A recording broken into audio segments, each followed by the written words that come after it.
have boa constrictor, also known as common boa. It's a species of large, non-venom and heavy body that is frequently kept and bred in captivity, and the boa constrictor is a member of the family of Boidae.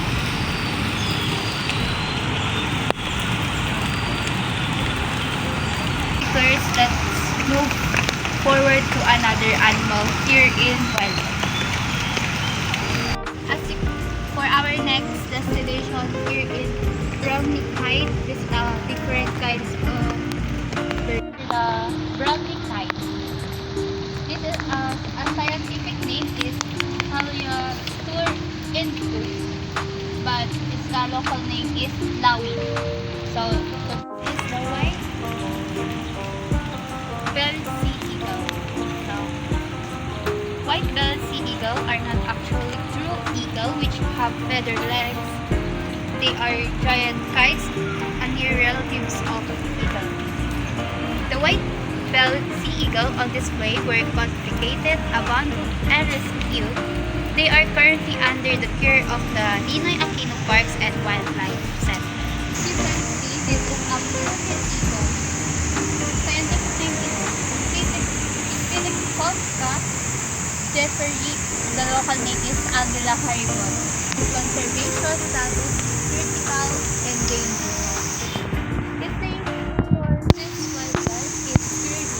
Okay, for our next bird is a Rhinoceros hornbill. It's a large species of forest hornbill. In captivating, it can live for up to 3 years.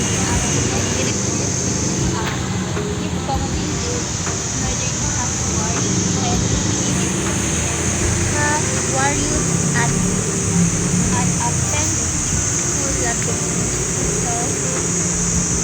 So for the description of most striking species in Africa, its favorite crocodile called cagey, species saltwater crocodile, the scientific crocodile coelurus. The saltwater crocodile is a crocodile native to saltwater habitat. Is the restroom, so which is you can use to relieve yourself. So for our next